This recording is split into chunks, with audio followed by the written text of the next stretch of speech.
sekali lagi, ketulian yang disebabkan karena di telinga dalam ini biasanya sifatnya susah diperbaiki. Susah diperbaiki karena memang penerimanya yang rusak, atau penerimanya baik tetapi salurannya yang tidak baik, sehingga juga tidak akan sampai kepada sasaran tempat menerima suara di dalam otak kita. Jadi semua kegiatan di dalam tubuh kita ini hampir semuanya dikendalikan oleh otak. Makanya otak itu merupakan, katakanlah, komputernya tubuh kita yang secara otomatis, secara cepat bisa memproses dalam waktu 0, sekian detik, langsung bisa memproses.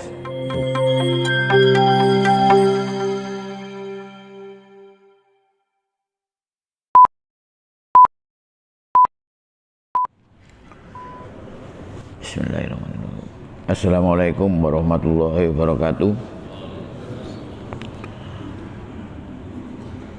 Alhamdulillahirabbil alamin. Asyhadu an la ilaha illallah wa asyhadu anna Muhammadar Rasulullah. Allahumma sholli ala Muhammad wa ala ali Muhammad kama shallaita ala Ibrahim wa ala ali Ibrahim wa barik ala Muhammad wa ala ali Muhammad kama barakta ala Ibrahim wa ala ali Ibrahim fil alamin innaka Hamidum Majid. Jamaah Masjid Darussalam yang saya hormati, pada pagi hari ini kita akan melanjutkan bincang-bincang masalah kesehatan. Pertama-tama mari kita bersama-sama memanjatkan puji syukur kehadirat Allah Subhanahu wa taala, karena pada saat ini, pada pagi hari ini, kita masih mendapat nikmat sehat, nikmat iman, nikmat sempat untuk bersama-sama menunaikan sholat jamaah, sholat subuh di masjid ini.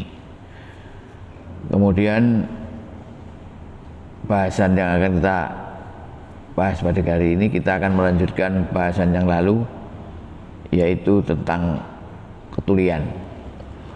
Kalau yang lalu kita membahas tentang tuli karena di telinga luar, kemudian tuli karena telinga tengah, yaitu terutama karena, kalau telinga luar itu karena sumbatan-sumbatan, di mana sumbatan kotoran telinga, kadang-kadang sumbatan karena bengkaknya liang telinga.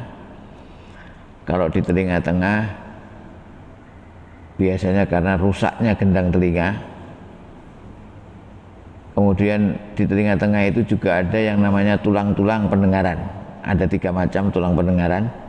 Itu karena kalau telinga tengah mengalami infeksi, maka tulang-tulang itu juga akan mengalami kerusakan. Sekarang kita akan lanjutkan ke telinga bagian dalam. Jadi setelah tulang-tulang pendengaran itu, maka gelombang suara itu akan dilanjutkan kepada saraf-saraf pendengaran di telinga bagian dalam.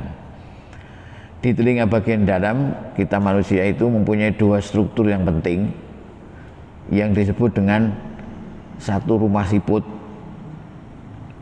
Disebut rumah siput karena bentuknya seperti rumahnya siput. Nah, itu sebagai alat untuk pendengaran. Kemudian yang kedua ada yang namanya disebut dengan saluran setengah lingkaran. Itu ada 3 macam. Saluran setengah lingkaran itu fungsinya sebagai alat keseimbangan. Jadi di dalam telinga kita ada, di dalam telinga dalam ya terutama, ada 2 macam alat yang namanya alat pendengaran, ada disebut dengan rumah siput, dan yang kedua ada di alat keseimbangan yang tempatnya di saluran setengah lingkaran. Nah, kalau tuli karena telinga dalam itu biasanya tulinya jenisnya tuli karena saraf. Kalau yang telinga luar atau telinga tengah kebanyakan itu tulinya karena sistem gelombang suara yang tidak berjalan dengan baik. Artinya seharusnya gelombang suara itu berlangsung baik, artinya ada saluran-saluran yang baik. Karena sumbatan, karena gendangnya yang rusak, maka gelombang suara itu tidak sampai kepada saraf dengan baik. Tetapi kalau di telinga dalam itu karena sarafnya yang di rumah siput itu mengalami gangguan. Gangguan bisa karena memang dari sononya, artinya gangguan dari sejak kita lahirnya, atau gangguan karena sifatnya kerusakan karena penyakit, atau juga kerusakan karena trauma, misalkan kecelakaan dan sebagainya. Nah, jenis pendengaran ketulian yang karena gangguan telinga dalam ini biasanya sifatnya agak susah diperbaiki karena sarafnya yang rusak. Artinya di rumah siputnya itu orang rusak. Kalau rumah siput itu adalah sebenarnya di situ ada yang namanya alat yang kalau ada gelombang suara yang datang dari luar, dari telinga luar, kemudian diterima oleh gendang telinga, dari gendang telinga itu dilanjutkan oleh tulang-tulang pendengaran yang jumlahnya 3 biji itu di dalam ruang telinga tengah. Nah, kemudian itu diteruskan ke rumah siput itu. Nah, di rumah siput itu ada yang namanya penerima gelombang suara. Itu bisa karena penerimanya itu mengalami gangguan. Jadi katakanlah seperti kalau kita bicara sekarang ini mikrofon ini sebagai penerima suara, kemudian dilanjutkan kepada speaker ya. Nah, kalau di telinga kita, di telinga dalam itu ada juga alat untuk menerima gelombang. Nah, seharusnya kalau menerima gelombang itu penerimanya bagus, dia bisa melanjutkan kepada semacam kabel ini ya. Kalau itu kabel itu sebagai sarafnya, saraf kemudian ke otak. Nah, karena mikrofon atau penerima suara itu tidak bagus, maka tidak bisa mendengar dengan baik. Itu juga menyebabkan ketulian. Sekali lagi, ketulian yang disebabkan karena di telinga dalam ini biasanya sifatnya susah diperbaiki. Susah diperbaiki karena memang penerimanya yang rusak, atau penerimanya baik tetapi salurannya yang tidak baik, sehingga juga tidak akan sampai kepada sasaran tempat menerima suara di dalam otak kita. Jadi semua kegiatan di dalam tubuh kita ini hampir semuanya dikendalikan oleh otak. Makanya otak itu merupakan katakanlah komputernya tubuh kita yang secara otomatis, secara cepat bisa memproses dalam waktu 0, sekian detik, nah, langsung bisa memproses itu. Oleh karena itu semuanya akan dikirim ke sana.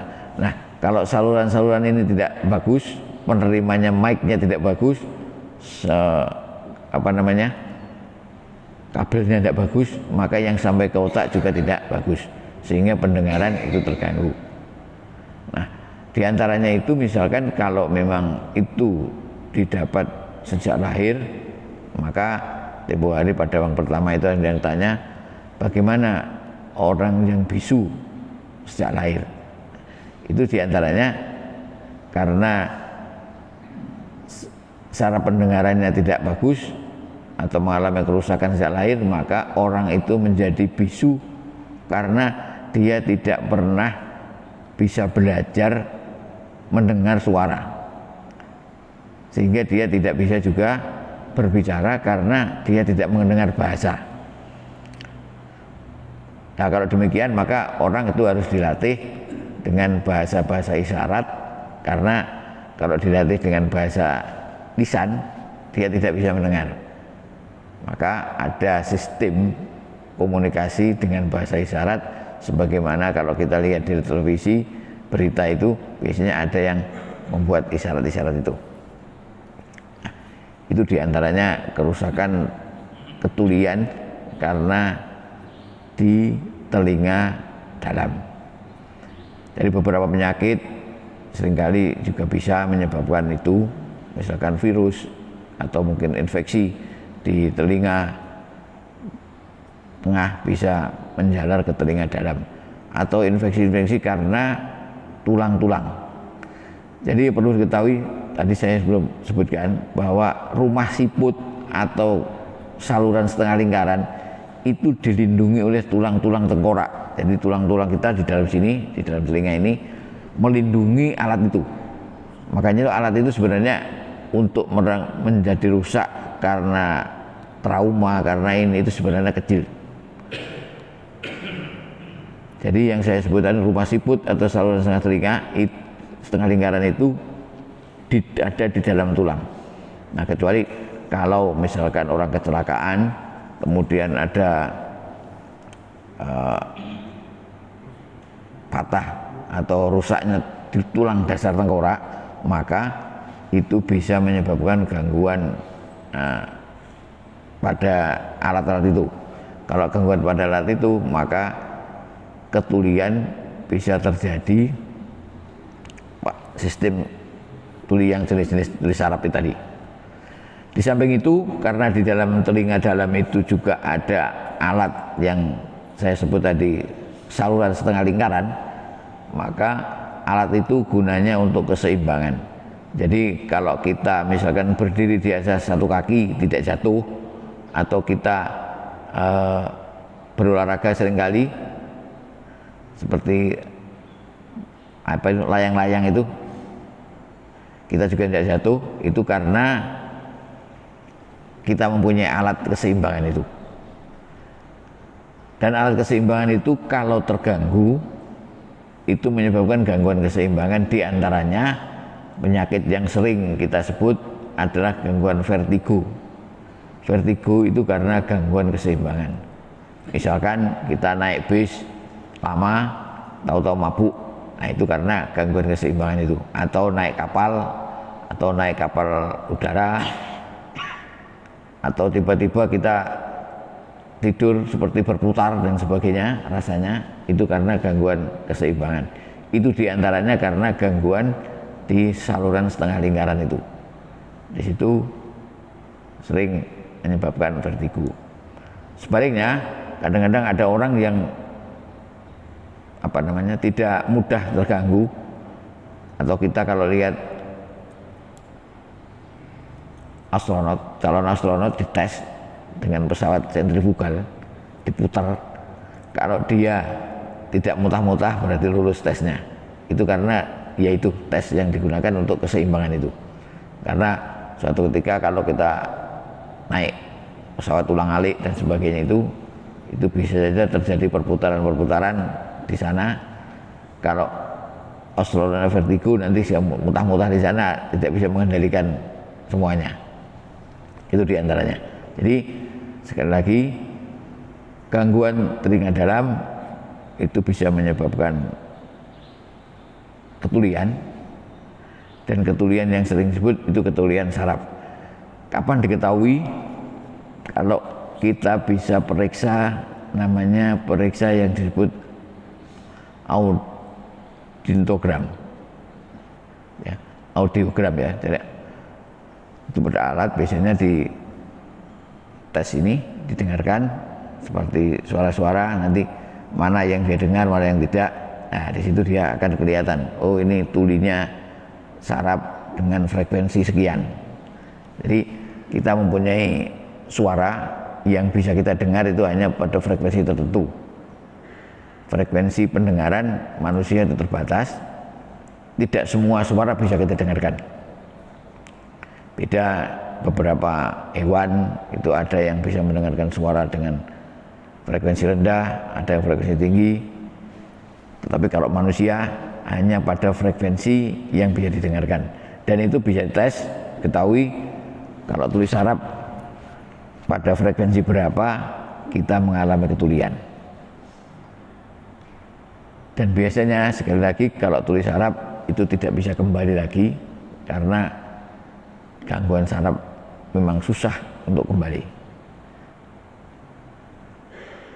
Di antaranya gangguan telinga dalam itu. Jadi gangguan telinga dalam bisa karena gangguan telinga tengah menyebabkan gangguan telinga dalam, misalkan infeksi-infeksi itu, atau karena yang sering adalah kecelakaan, di mana trauma kepala, di mana ada patah tulang dasar tengkorak.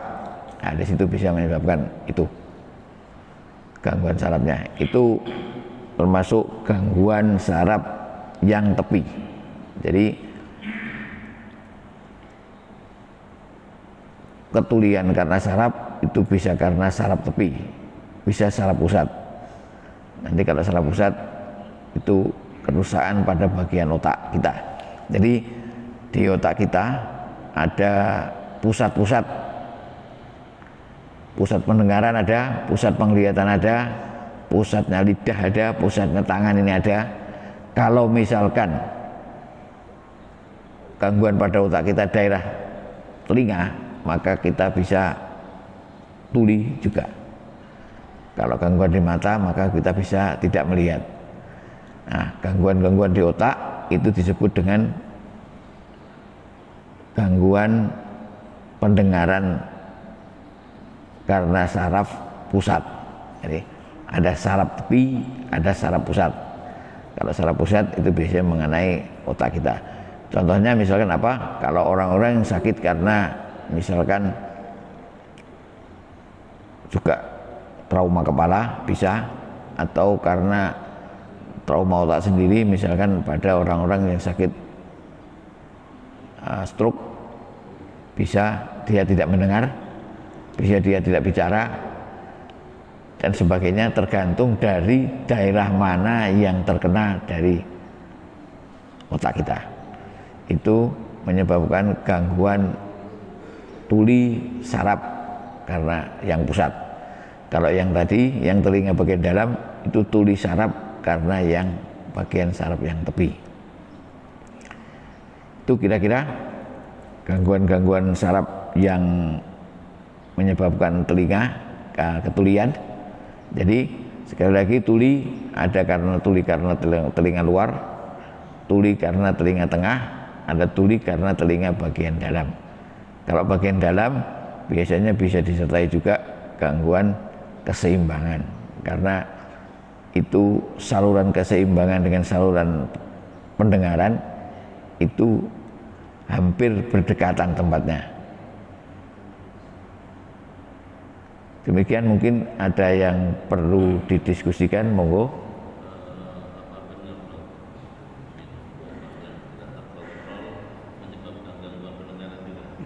Obat, ya. Jadi gangguan obat itu ada beberapa obat yang memang menyebabkan apa disebutnya itu, kalau kita baca itu disebut ototoksik. Ototoksik itu memang dia menyebabkan apa keracunan pada saraf pendengaran. Misalkan ada beberapa jenis obat yang memang itu, tapi tidak semuanya menyebabkan itu. Hanya obat tertentu yang dinyatakan sebagai ototoksik itu yang seringkali menyebabkan itu, menyebabkan gangguan telinga. Dan itu biasanya kalau dokter memberikan obat-obat itu memang seringkali harus dipantau pendengarannya. Jadi tidak semua obat, kalau orang itu seringkali ngomong bahwa oh itu kopok karena terlalu banyak minum obat, ya tidak benar semuanya itu. Ada yang benar, ada yang tidak. Yang benar itu kalau memang obatnya itu menyebabkan ototoksik tadi, bisa menyebabkan itu. Tetapi kalau yang tidak, ya bukan. Apalagi kalau idiom-idiom lain, karena terlalu banyak makan tahu katanya. Ya, mantau jadi kopok katanya. Ya enggak tuh, enggak seperti itu. Jadi itu hanya omongan-omongan karena mungkin memandang tahu itu makanan yang kurang-kurang elit mungkin begitu mungkin. Yang lain mungkin? Ya, monggo. Apa yang dimaksud dengan gendang telinga? Gendang telinga. Gendang telinga. Oh iya. Terus kemudian kalau saya lihat di kampung-kampung, biasanya anak kecil itu sering keluar cairan gitu di telinganya. Nah itu sakit apa? Oke, sampai ulang kemarin pada awal kita sudah sebut itu ya. Gendang telinga itu adalah alat penerima suara yang pertama. Jadi setelah telinga luar, saya pakai gambar ya. Kalau kita dengarkan ini ada gelombang masuk telinga luar, maka penerima pertama itu gendang telinga. Gendang telinga itu sebagai alat penerima suara pertama. Kemudian kalau diterima gendang telinga, maka suara nanti akan diteruskan kepada tulang-tulang pendengaran yang ada 3 biji itu, kecil-kecil 3 biji dalam tulang kita. Di telinga tengah itu ada 3 macam tulang pendengaran. Itu fungsinya untuk memperkeras suara yang diterima oleh gendang telinga. Nah, kalau itu tadi tulang pendengaran itu akan masuk ke telinga dalam sehingga suaranya menjadi lebih keras daripada yang diterima oleh gendang telinga. Nah, gendang telinga itu bisa rusak. Contohnya misalkan kalau kita korek-korek terlalu dalam, bisa jebol misalkan seperti itu. Atau jebol karena penyakit yang seringkali orang sini nyebutnya corok. Nah, corok itu sebenarnya infeksi karena infeksi ruang telinga tengah. Jadi antara gendang telinga keluar itu ruang telinga luar, gendang telinga sampai dengan telinga dalam itu namanya telinga tengah.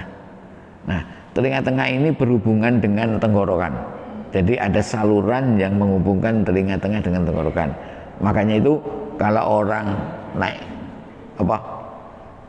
kendaraan tiba-tiba tidak dengar, nah itu ininya saluran ini menutup biasanya, saluran yang dari telinga ke tenggorokan menutup.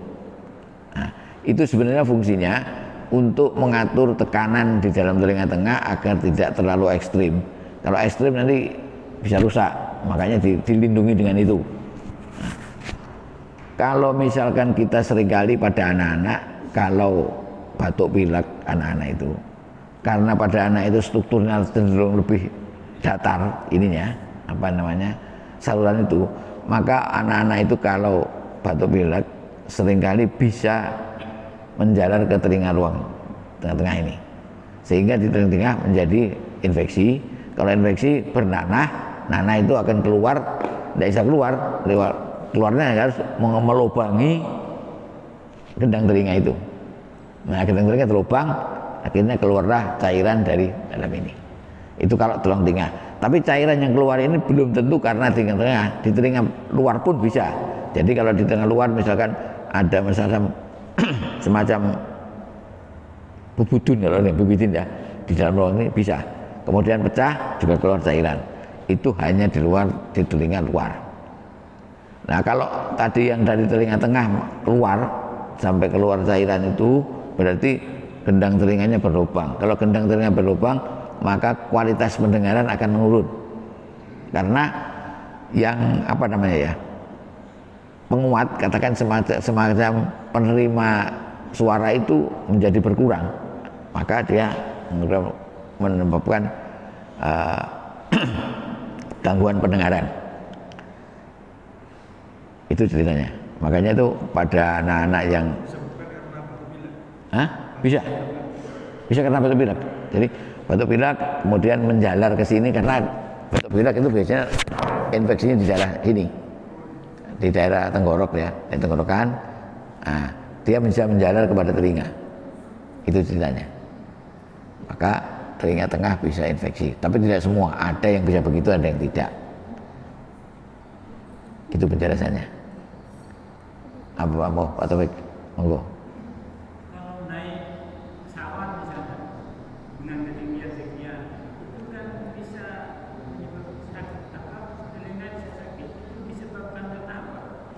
Ya tadi sama ya, kalau kita naik dari gunung turun naik kendaraan atau kita naik pesawat juga, kalau naik pesawat makanya disuruh makan permen atau ini telinganya ditutup.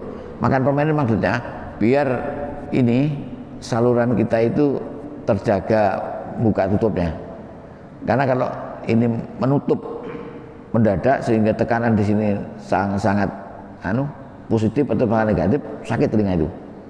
Itu karena mekanisme otomatis dari saluran tadi, saluran antara telinga dengan tenggorokan ini. Itu sebenarnya mekanisme perlindungan secara otomatis. Tapi kalau berlebihan itu menyebabkan rasa sakit, maka disuruh makan permen. Waktu mau landing, mau take off disuruh makan permen. Itu maksudnya untuk menghindari perubahan tekanan yang sangat ekstrim antara luar dengan telinga tengah. Itu. Jadi memang itu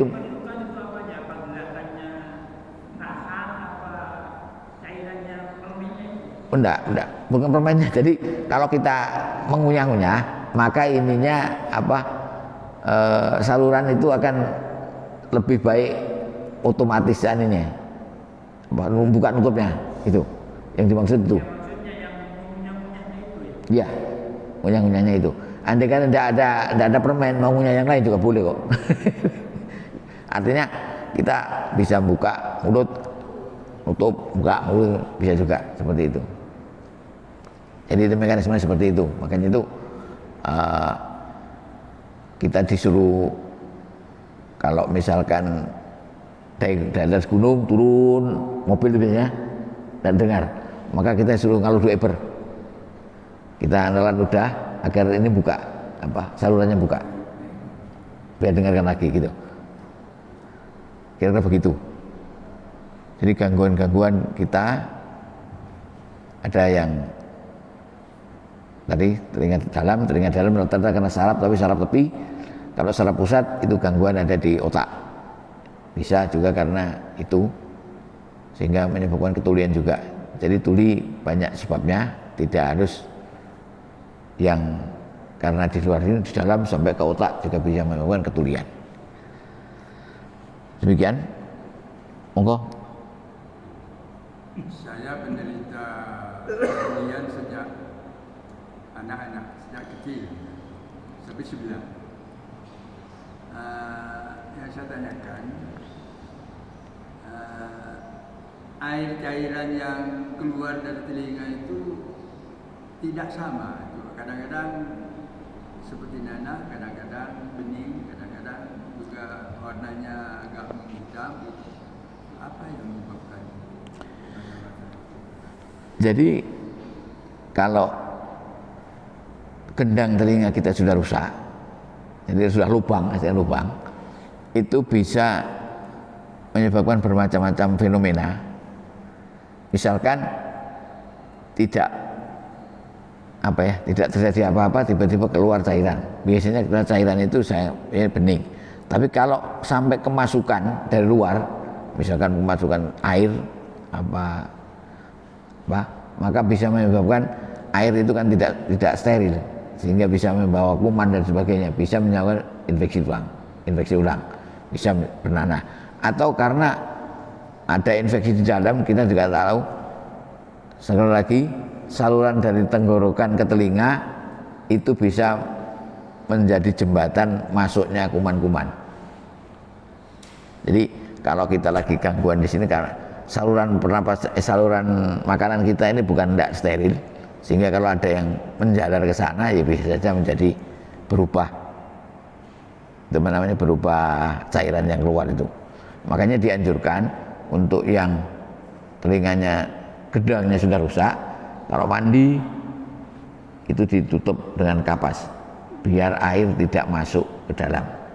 Atau mungkin yang masih anak-anak senang renang, renang tutup juga, kita pakai penutup telinga biar air kolam renang tidak masuk ke dalam telinga itu, sehingga tidak menyebabkan infeksi berulang. Gitu ya. Jadi infeksi berulang bisa terjadi karena kalau sudah gendang telinga itu rusak, maka bisa menyebabkan yang namanya kronisnya proses gangguan di telinga tengah.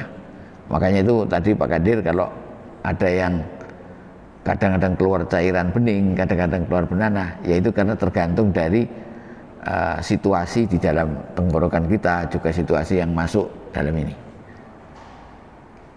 Jadi bisa saja bisa cair, bisa bening, bisa apa seperti nanah, bisa kadang-kadang campur darah, bisa. Yang saya tanyakan juga, setelah kecelakaan beberapa waktu yang lalu, keluarnya air ini tidak pernah berhenti sampai sekarang. Apa padahal sebelumnya itu kalau kondisi-kondisi kurang sehat biasanya keluar, tapi kalau dalam waktu yang lama sehat itu tidak keluar. Nah, itu berarti tergantung dari gangguan Pak Cair. Gangguan dari pada kecelakaan itu ada gangguan apa? Itu bisa saja waktu kecelakaan ada gangguan di sini. Atau memang ada hal yang menyebabkan menjadi kronis lebih mungkin karena kronisnya proses yang sudah lama itu menjadi kembali lagi, tetapi tidak terobati dengan baik. Itu bisa menjadi lama keluar cairan terus. Itu diantaranya. Ya perlu memang, karena di dalam sana itu. Demikian mungkin yang bisa kita sampaikan. Moga-moga. Oh, satu lagi apa? Bunyi. Ya, bunyi itu namanya yang disebut tinnitus. Tinnitus itu memang gangguan itu. Itu biasanya gangguan itu ya karena gangguan di sarafnya. Entah gangguan seperti apa, macam-macam.